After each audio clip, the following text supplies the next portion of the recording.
बिस्मिल्लाहिर्रहमानिर्रहीम। अस्सलाम वालेकुम स्टूडेंट्स, आज हम प्ले द टेम्पेस्ट डिस्कस करने जा रहे हैं, which is written by William Shakespeare and this play was written in 1610 to 1611 and this play is considered one of the last plays of Shakespeare because 1611 के बाद Shakespeare ने place लिखना छोड़ दिए थे और 1616 में उनकी डेथ हो गई थी, इसलिए ये प्ले जो है लास्ट प्ले कंसीडर किया जाता है। स्टूडेंट्स, इसका जॉनरा जो है वो कॉमेडी है, शेक्सपियरियन कॉमेडी है ये।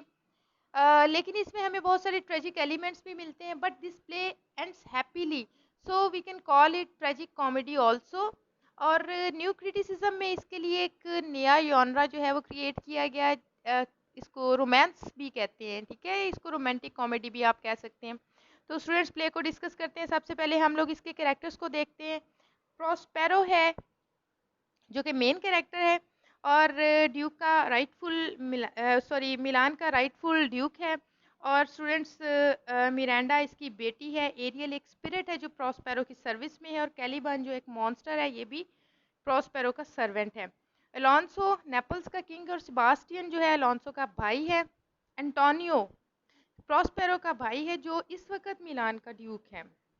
और फर्डिनेंड अलोंसो का बेटा है। गोंजालो एक बहुत ऑनेस्ट बंदा है जो कि प्रॉस्पेरो की बहुत हेल्प करता है क्राइसिस में। और ट्रैंक्विलो है किंग का चेस्टर और स्टीफेनो किंग का बटलर है। Students, act one, scene one.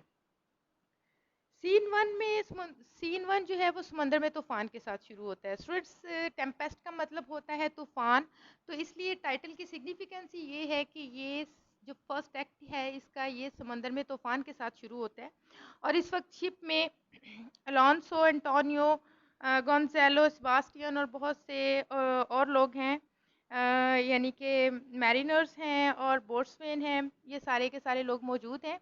और स्टूडेंट्स, हम यहाँ पे देखते हैं कि ये मल्लाह जो हैं वो एंटोनियो, अलोंसो वगैरह को टीज कर रहे होते हैं कि वो ये कहते हैं कि शिप किंग्स जो हैं वो बहुत पावरफुल होते हैं, लेकिन इतने भी नहीं कि ये शिप्स को कमांड कर सकें।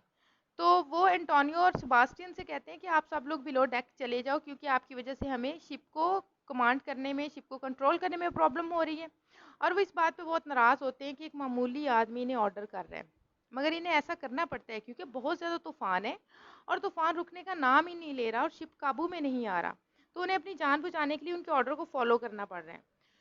स्टूडेंट्स, अजीब सा शोर है इस वक्त ना, बादल गरजने की आवाज़ें आती हैं, तख्ते टूटने की आवाज़ें आती हैं, पानी के ज़ोरों शोर से हुर्राने की आवाज़ें आ रही हैं। और साथ में फिर जब वो शिप नहीं कंट्रोल हो रहा तो मैरिनर्स की चीखें आ रही हैं। अब एंटोनियो, सेबास्टियन और जो गोंजालो है, अब ये लोग मान चुके हैं कि ये शिप डूबने वाला है और वो पानी की कब्र में दफन होने के लिए खुद को प्रिपेयर कर रहे हैं, ठीक है। और इसके साथ हम देखते हैं कि दूसरे एक्ट वन का सीन टू स्टार्ट होता है और यहाँ पे हम लोग प्रॉस्पेरो और मिरांडा को देखते हैं। ये दोनों बाप बेटी जो है स्टूडेंट्स आइलैंड के शोर पे खड़े हैं और मिरांडा जो है वो अपने बाप से कहती है कि वो पता करे कि शिप पे मौजूद जो लोग हैं उनको कोई नुकसान तो नहीं पहुंचा। और मिरांडा ये सोच रही है कि ये तूफान जो है प्रॉस्पेरो का ही पैदा किया हुआ है, प्रॉस्पेरो ने मैजिक के थ्रू ये तूफान पैदा किया है। Students, Prospero is actually magician, तो वो मैजिशियन भी है और इस वजह से मिरांडा जो है वो समझती है कि मेरे बाप ने ये तूफान पैदा किया और मिरांडा उससे उनकी हेल्प करने को कहती है। तो हम यहाँ पे देखते हैं कि प्रॉस्पेरो उसे कहता है कि मैं तुम्हें आज बताऊंगा, तुम्हें ये आज जान लेना चाहिए कि ये लोग कौन हैं और हम कौन हैं, ये लोग कहाँ से आए हैं और हम लोग कहाँ से आए हैं। वो अक्सर स्टूडेंट्स मिरांडा से ना कुछ बात करने की कोशिश करता रहा है, लेकिन वो कुछ सोच के रुक जाता है। लेकिन आज वो उसको सब कुछ बताने पे आमादा है और वो 3 दफ़ा उससे पूछता है कि क्या वो उसकी बात सुन रही है या नहीं। तो जब उसे श्योर हो जाता है कि वो उसकी ध्यान से बात सुन रही है, तो वो फिर उसे बताता है कि वो पहले खुद मिलान का ड्यूक था और वो अपनी जहानत की वजह से बहुत ज़्यादा मशहूर था।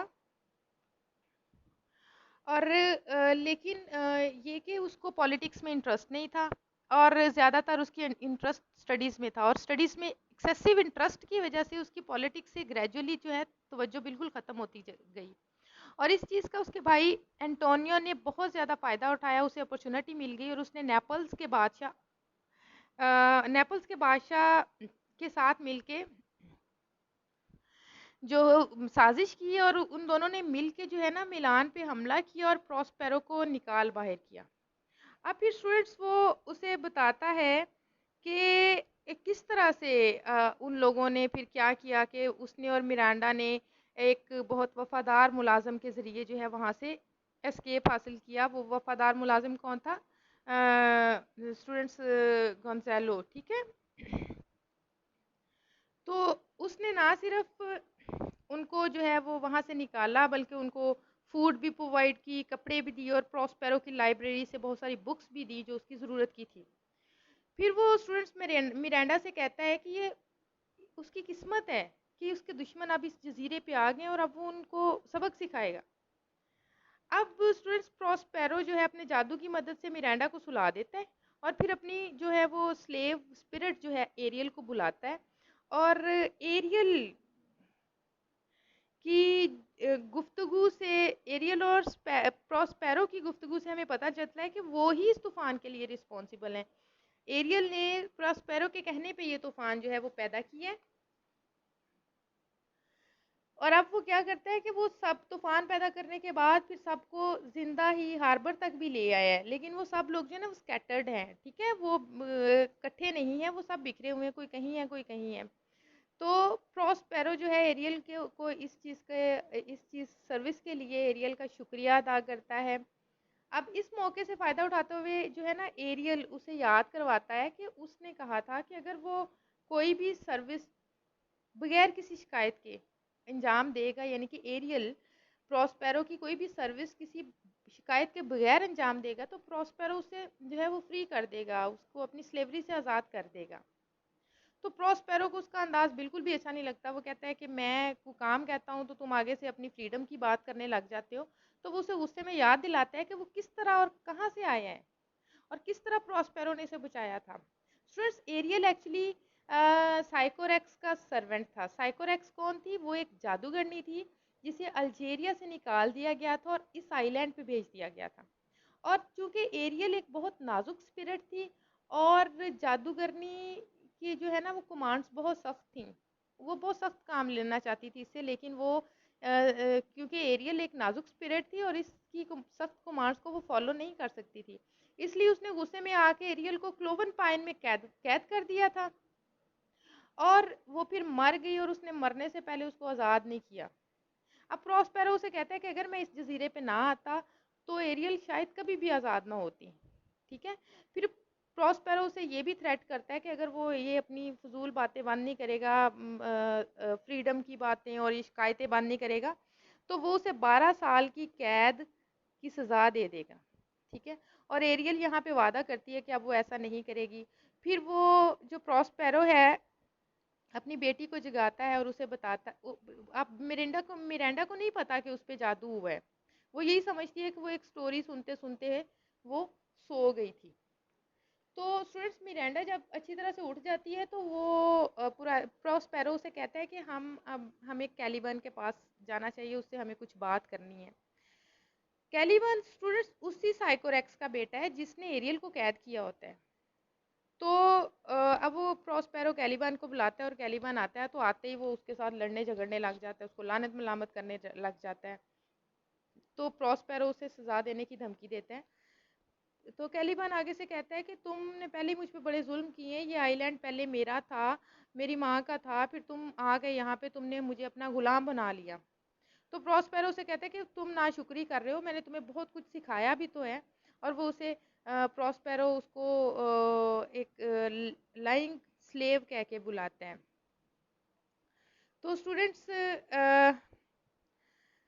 अब यहाँ पे हम देखते हैं कि एरियल एंटर होती है। वो म्यूजिक बजाते हुए और गाना गाते हुए एंटर होती है और साथ में फर्डिनेंड को लेकर आती है, ठीक है। फर्डिनेंड को लेकर आती है। फर्डिनेंड कौन है? अलोंसो का बेटा। अब जो मिरांडा है स्टूडेंट्स, उसने कभी प्रॉस्पेरो के अलावा किसी इंसान को नहीं देखा होता। तो जब वो फर्डिनेंड को देखती है जो काफ़ी खूबसूरत भी है, तो उससे फ़ौरन मोहब्बत करने लगती है और फर्डिनेंड को भी उससे प्यार हो जाता है। अब प्रॉस्पेरो इस बात पे खुश है कि इन दोनों को मोहब्बत होगी, मगर वो जाहिर नहीं करता। वो फर्डिनेंड को कहता है कि वो उसे कैद कर लेगा और फर्डिनेंड फिर जो है वो अपने डिफेंस के लिए तलवार निकाल लेता है, मगर प्रॉस्पेरो उस पर जादू कर देता है और वो मूव ही नहीं कर सकता। मिरांडा उसे कहती है कि उसे मिरांडा अपने बाप से कहती है कि प्लीज़ फर्डिनेंड को छोड़ दे, तो मिरांडा को भी वो गुस्से से चुप करवा देता है। तो इस तरह से हम देखते हैं कि उन दोनों में मोहब्बत हो जाती है स्टूडेंट्स। अब हम लोग एक्ट 2 का सीन 1 देखते हैं। यहाँ पे हम देखते हैं कि मिरांडा और फर्डिनेंड में प्यार हो रहा है और उधर अलोंसो, सेबास्टियन और गोंजालो वगैरह सब फर्डिनेंड को ढूंढ ढूंढ के थक गए हुए हैं, उसे आइलैंड पे तलाश कर रहे हैं। और अलोंसो बहुत परेशान है क्योंकि डेफिनेटली फर्डिनेंड अलोंसो का बेटा है, तो वो परेशान है। अब गोंजालो जो है वो अलोंसो को चीयर अप करने की कोशिश करता है, मगर वो आगे से काफ़ी उसे बदतमीज़ी का मुज़ाहिरा करता है। वो फिर भी गोंजालो एक बहुत सिंसियर बंदा है और वो फिर भी इधर उधर की बातें करके ना उसका दिल लगाने की कोशिश करता है। और साथ में वो ये कहता है कि वो खुशकिस्मत है कि बच गए हैं, वरना इस तूफान से बचना बहुत मुश्किल था। और सबसे बड़ी बात ये कि जजीरा बड़ा अच्छा है, यहाँ पे हम रह सकते हैं। तो स्टूडेंट्स अलोंसो को तो पहले ही बड़ा गुस्सा आया होता है, यहाँ पे उसका सब्र जवाब दे जाता है और वो फट पड़ता है और वो एक दूसरे के साथ जो है वो काफ़ी आर्गूमेंट्स करते हैं, लड़ते झगड़ते हैं। फिर वहाँ पे हम देखते हैं कि एरियल जो है स्टूडेंट्स, एरियल म्यूज़िक बजाते हुए गाना गाते हुए एंटर होती है। और एरियल जो है वो इनविजिबल है, विजिबल नहीं है, वो किसी को नज़र नहीं आती, ऑडियंस को नज़र आती है। और वो आके सबको सुला देती है, मगर सेबास्टियन और एंटोनियो को नहीं सुलाती, वो जागते रहते हैं। अब यहाँ पे हम एंटोनियो की गंदी फितरत देखते हैं, उसकी नेचर इतनी बुरी है कि वो सेबास्टियन को वर्गलाता है कि अपने भाई को कत्ल कर दे और तख्त पे कब्जा कर लेते हैं, जैसे कि उसने खुद किया होता है एंटोनियो ने प्रॉस्पेरो को तख्त पे नाजायज़ तौर पे कब्जा किया होता है। इसी तरह वो सेबास्टियन को कहता है कि लॉन्सो को सोते में कत्ल कर दे और उसके तख्त पे कब्जा कर ले। तो वो जो सेबास्टियन है वो भी कन्विंस हो जाता है और लॉन्सो को मारने के लिए ना तलवार निकालता है। तो स्टूडेंट्स वहाँ पे फ़ौरन ही एरियल फिर से आ जाती है और गोंजालो के कान में गाना गाती है कि साजिश हो रही है, जाग जाओ। ठीक है, फ़ौरन गोंजालो जाग उठता है और चीख चीख कर सबको जगा देता है। अब सब लोग देखते हैं कि एंटोनियो और सेबास्टियन के हाथों में तलवार है, तो अब उनको शक होता है। तो एंटोनियो और सेबास्टियन फ़ौरन कहानी गढ़ लेते हैं कि हमें एकदम से अजीबोगरीब किस्म की आवाज़ें आई थी, तो हमने सोचा कि शायद कोई ख़तरा है, इसलिए हमने अपने डिफेंस के लिए ये तलवारें निकाली। तो स्टूडेंट्स आगे एक्ट 2 का फिर सीन 2 स्टार्ट होता है। यहाँ पे हम देखते हैं कैलिबन को। कैलिबन एंटर होता है फायरवुड्स जो है वो लेकर, जो कि प्रॉस्पेरो ने उसे फायरवुड्स लेने के लिए भेजा होता है।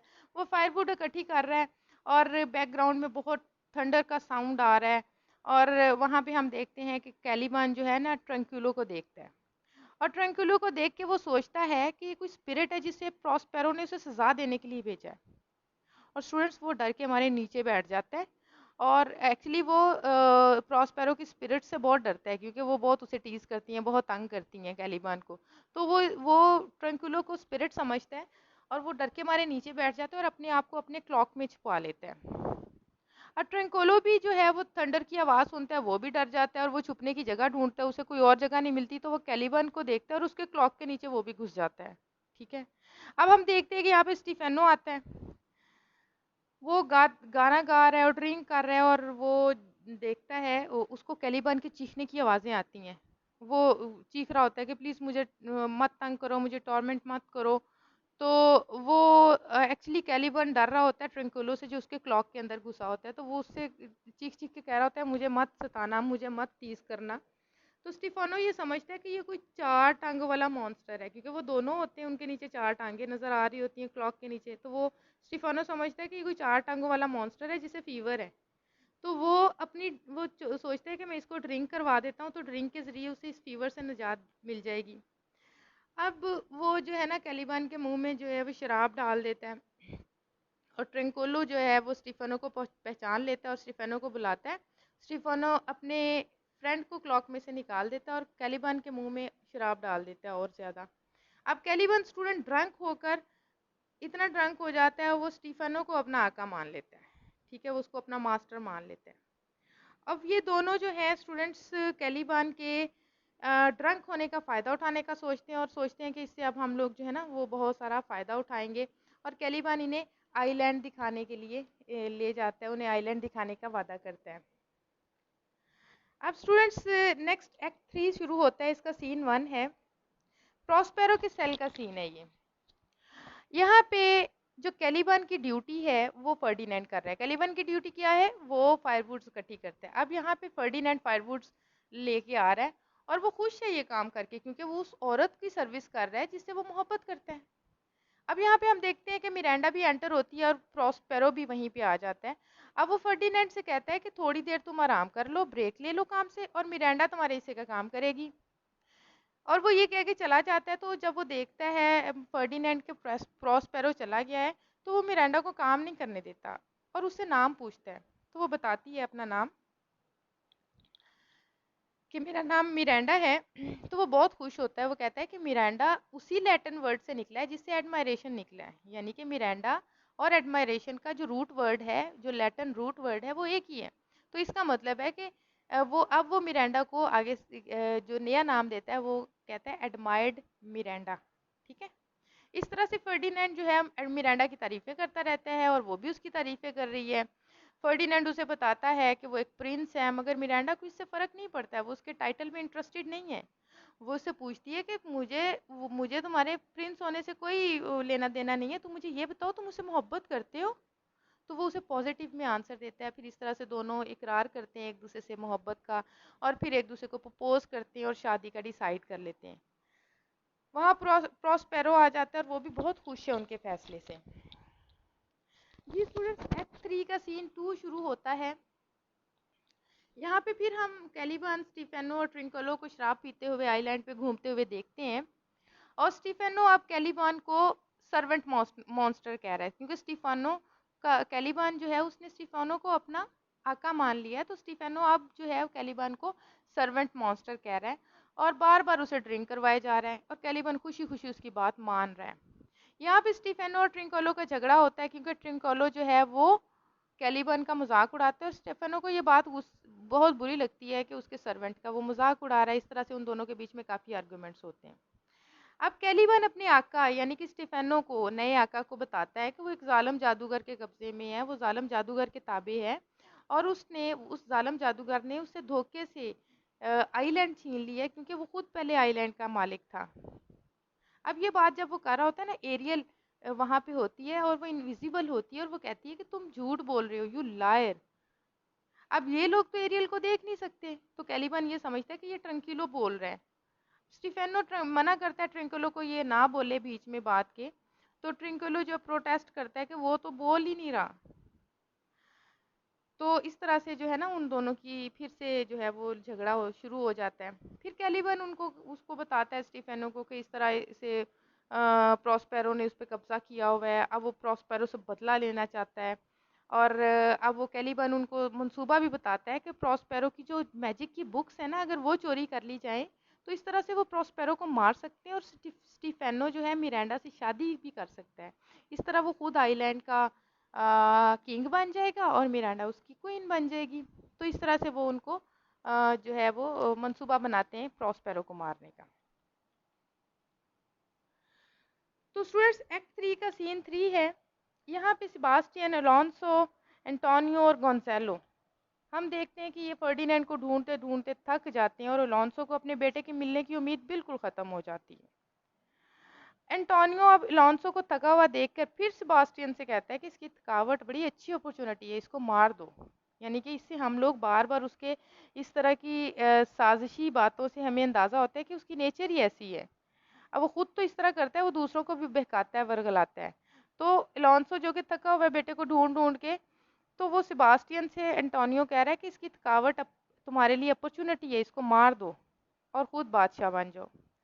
इसी वक्त स्टूडेंट्स बहुत अजीबोगरीब किस्म का म्यूज़िक बजता है और बहुत अजीबोगरीब किस्म की आवाज़ें आती हैं, और अजीब सी शक्लों वाली रूहें जो हैं वो फूड लेके आती हैं, फूड की बैंक्वेट लेके आती हैं, और स्पिरिट्स डांस करती हैं और फिर सबको खाने पे इनवाइट करती हैं, और डांस करती हुई खाना वहाँ रख जाती हैं और डांस करती हुई वापस चली जाती हैं। अब स्टूडेंट्स, यहाँ पे प्रॉस्पेरो एंटर होता है, जिसने मैजिक से खुद को इनविजिबल किया हुआ है। ठीक है। अब ये मैजिक से खुद को इनविजिबल किया हुआ है, मगर ये ऑडियंस को तो नजर आ रहा है, वहां पे लोगों को मौजूद नजर नहीं आ रहा। वो सब लोग खाने को देख के पहले सोच रहे हैं कि इन्हें खाना चाहिए या नहीं खाना चाहिए, मगर गोंजालो सबसे कहता है कि खा लेना चाहिए, कोई हर्ज नहीं है। जैसे ही वो लोग स्टूडेंट्स खाना खाने लगते हैं, तो बहुत थंडर की आवाज़ आती है, बहुत ज़्यादा शोर की आवाज़ भी आती है, और एरियल जो है ना एक हार्पी की शक्ल में एंटर होता है। एरियल हार्पी की शक्ल में एंटर होती है। तो students, harpy actually Greek mythology में एक मॉन्स्टर है जिसकी बॉडी और हेड जो है वो एक औरत का है, और उसके विंग्स भी हैं। तो एक विमेन मॉन्स्टर समझ लें, इस तरह की वो चीज़ है हार्पी। तो एरियल हार्पी की शक्ल में एंटर होती है, और वो अपने विंग्स टेबल पे मारती है, और खाना सारा का सारा गायब हो जाता है, जबकि वो लोग खाना खाने लगते हैं। अब एरियल एलोंसो वगैरह से मुखातिब होके बात करती है और उनको कर्स करती है। कहती है कि उन्होंने प्रॉस्पेरो को मिलान से निकाला, और उसे और उसकी बेटी को समंदर के रहमो करम पे छोड़ दिया, और अब इस गुनाह की वजह से कुदरत ने एलोंसो से उसका बेटा फर्डिनेंड भी छीन लिया है। ठीक है स्टूडेंट्स, अब हम देखते हैं एक्ट 4 का सीन 1 स्टार्ट होता है। यहाँ पे फर्डिनेंड और मिरेंडा की जो है ना, मिरेंडा की शादी की जो है वो तकरीब होने जा रही है। प्रॉस्पेरो फर्डिनेंड और मिरेंडा को दुआएं देता है, और कुछ स्पिरिट्स को कॉल करता है स्टूडेंट्स कि वो मास्क परफॉर्म करें। स्टूडेंट्स, मास्क एक प्ले की फॉर्म है। ये ड्रामा यॉनरा है, ड्रामे का सब यॉनरा है। इसमें क्या होता है कि जो एक्टर्स हैं वो मास्क पहन के परफॉर्म करते हैं, और साथ में डांस भी होता है, सॉन्ग भी होता है, तो परफॉर्मेंस भी होती है, ठीक है ना, प्ले भी होता है। तो ये स्पिरिट्स जो है ना मास्क परफॉर्म करती हैं। तो 3 स्पिरिट्स आती हैं स्टूडेंट्स। आइरिस जो गॉडेस ऑफ रेनबो है, रेनबो एंड हार्मनी है। Ceres goddess of the harvest है। Juno goddess queen of the gods है। ठीक है। अब इन ये मेन स्पिरिट्स हैं, और इनके साथ बहुत सारी और स्पिरिट्स होती हैं, और आके ये मास्क परफॉर्म करती हैं। ये सारा मंजर फर्डिनेंड को बहुत पसंद आता है, और वो कहता है कि वो अब ये मास्क परफॉर्म करती हैं, साथ में फर्डिनेंड और मिरांडा के लिए दुआएं करती हैं, उनको जो है ना गुड विशेस देती हैं, और ये सारा उन बहुत प्यार से उनके साथ जो है बर्ताव करती हैं। ये सारा मंजर फर्डिनेंड को बहुत पसंद आता है, और वो कहता है कि हमेशा वो इसी आइलैंड पे रहना चाहेगा। तो ये सारा जब सीन हो रहा होता है ना, अचानक प्रॉस्पेरो को स्टूडेंट्स याद आ जाता है कि कैलिबान तो उसके खिलाफ साजिश कर रहा है। ट्रंकिलो और स्टीफेनो के साथ मिलकर वो साजिश कर रहे हैं, और वो उसको मारने की कोशिश कर रहे हैं, और उसकी साजिश पूरा होने का वक्त आ गया है। वो सेलिब्रेशन को अचानक रोक देता है, और फिर एरियल को बुलाता है, और वो उससे पूछता है कि वो तीनों साजिशी क्या कर रहे हैं इस वक्त। तो वो उसे उनकी साजिश के बारे में बताता है कि किस किस तरह से वो साजिश उसके बारे में कर रहे हैं। तो फिर साथ में उसको ये भी बताता है कि मैंने वो तुम्हें मारने के लिए आ रहे थे, तो मैंने उन्हें अपने म्यूज़िक से उनको जो है ना वो गुमराह कर दिया, उनको रास्ते से भटका दिया, और उन्हें एक पौंड की तरफ भेज दिया, वो पौंड में चले गए हैं। ठीक है। तो स्टूडेंट्स, फिर हम लोग यहाँ देखते हैं कि अब वो लोग खुद भी जो है ना वो प्लान करते हैं। ये उनकी साजिश के अगेंस्ट ना ये लोग भी प्लान करते हैं, एरियल और प्रॉस्पेरो। एरियल और प्रॉस्पेरो क्या करते हैं कि अपने सेल में एक अपनी कोठरी में ना एक बहुत अच्छे किस्म का कपड़े का पर्दा लटका देते हैं, और इसके पीछे छुप जाते हैं। अब स्टीफेनो, कैलिबान और ट्रंकिलो आते हैं, और वो पोंड के गंदे पानी से भीगे हुए हैं। अब वो जब वो इतना फाइन क्लॉथ का कपड़ा हुआ लटका हुआ देखते हैं, तो वो अपना असल मकसद भूल जाते हैं, और क्लॉथ को चोरी करने लगते हैं। कौन भला? ट्रंकिलो और स्टीफेनो। अब कैलिबान उनको रोकता है, चीखता है कि यार तुम लोग जो काम करने आए हो वो करो, तुम किस कपड़े के पीछे लग गए हो। लेकिन वो जो है ना वो कुछ भी नहीं सुनते, और वो उस कपड़े को चोरी करने लगते हैं, क्योंकि वो बहुत खूबसूरत और फाइन होता है। तो जैसे वो क्लॉथ को हाथ लगाने लगते हैं, तो बहुत सारी स्पिरिट्स हाउंड की शक्ल में निकलकर उनके पीछे पड़ जाती हैं। ठीक है। स्पिरिट्स जो है ना हाउंड्स की शक्ल में निकलकर उनके पीछे पड़ जाती है, और वो डर के भाग जाते हैं। तो स्टूडेंट्स, यहाँ फिर आगे एक्ट 5 का सीन 1 है, और यहाँ पे हम लोग देखते हैं एरियल और प्रॉस्पेरो जो है वो स्टेज पे हैं, और प्रॉस्पेरो एरियल से पूछता है कि किंग और उसके साथी कैसे हैं। एरियल उसे बताती है कि प्रॉस्पेरो ने जैसे ऑर्डर किया था कि उनको कैद कर दो, तो उनको कैद में रखा हुआ है। और उस कैद में वो बताती है कि एंटोनियो, अलोंसो और सेबास्टियन तो खौफ से पागल होने वाले हैं, और गोंजालो मुसलसल रोता रहता है हर वक्त। तो प्रॉस्पेरो एरियल को कहता है कि उन्हें छोड़ दो। और फिर उस यहाँ पे हम उसको बहुत अपनी फेमस सोलिलिक्वी डिलीवर करते हुए देखते हैं। उसकी इस सोलिलिक्वी में वो कहता है कि वो अब आखिरी काम करेगा और उस काम के बाद अपने तमाम जादू को छोड़ देगा। एक काम करना है उसने जादू के जरिए, और उसके बाद अपने तमाम जादू को छोड़ देगा और अपनी तमाम मैजिक बुक्स को समंदर में डुबो देगा। ठीक है।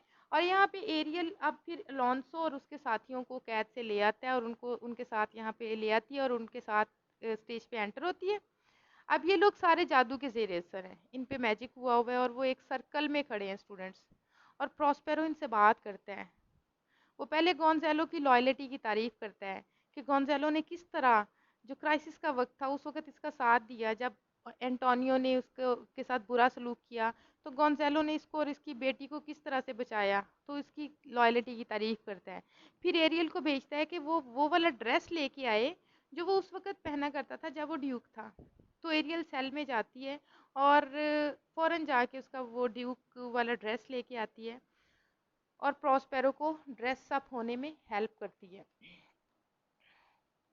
अब प्रॉस्पेरो एरियल की इन सारी सर्विसेज से बहुत खुश होता है और उसको रिहा करने का साथ में वादा भी करता है। और फिर उसे कहते हैं कि जाओ तुम बोट्सवेन और मैरिनर्स को भी साथ ले पास यहाँ पे लेके आओ। प्रॉस्पेरो फिर ये जो इन पे सारा जादू हुआ होता है ना, वो ये सर्कल में खड़े होते हैं, इन पर जादू जो हुआ होता है उसको ख़त्म कर देता है और एंटोनियो को माफ़ कर देता है, इस शर्त पर कि वो इसकी ड्यूकडम वापस कर दे। ठीक है, इसकी बादशाहत उसे वापस कर दे। तो अलोंसो फिर बताता है प्रॉस्पेरो को, यहाँ पे अलोंसो प्रॉस्पेरो को बताता है कि फर्डिनेंड जो कि उसका बेटा है वो गुम हो गया है। ठीक है, वो बड़ा परेशान है। तो प्रॉस्पेरो उसे कहता है कि जिस तरह उसने अपने तूफान में अपने बेटे को खो दिया ना, इसी तरह मैंने भी अपने एक तूफान में अपनी बेटी को खो दिया है। ठीक है। और अब वो मेंशन नहीं करता कि ये तूफान कौन सा है, कि वो कहना चाह रहा है कि उसने तो अपने बेटे को वैसे खो दिया, तो मेरी बेटी को मैंने ऐसे खो दिया है कि वो मेरी नहीं रही, अब वो फर्डिनेंड की हो गई है। ठीक है। अब वो फिर एक कर्टन वहाँ पे लगा होता है और उस कर्टन को हटाता है तो पीछे मिरांडा और फर्डिनेंड जाहिर होते हैं, जो कि चेस खेल रहे होते हैं। अलोंसो अपने बेटे को, डॉटर इन लॉ को देख के बहुत खुश होता है, उनसे मिलता है और मिरांडा से अपनी 12 साल पहले की जाने वाली ज़्यादती की माफ़ी भी मांगता है कि 12 साल पहले उसने, अलोंसो ने एंटोनियो के साथ मिलकर जो उनके साथ ज़्यादती की थी, उसके लिए मिरांडा से माफ़ी मांगता है। तो स्टूडेंट्स हम यहाँ पे देखते हैं कि फिर प्रॉस्पेरो अलोंसो और उसके साथियों को कहता है कि आप लोग रात यहीं पे गुजारें, और रात को वो उन्हें इन 12 सालों की कहानी सुनाएगा जो उसने इस आइलैंड पे गुजारे। और फिर वो सुबह नेपल्स रवाना हो जाएं, जहाँ पे मिरांडा और फर्डिनेंड की शादी होगी। अब आखिरी काम जो कि वो एरियल को आज़ाद करने से पहले उससे कहता है करने को, तो वो उसे कहता है कि जब ये लोग नेपल्स के लिए रवाना हों तो सी बिल्कुल काम हो, सी बिल्कुल पुरसुकून हो और फेवरेबल वेदर हो, कोई किसी किस्म के तूफान की जो है वो का खतरा ना हो।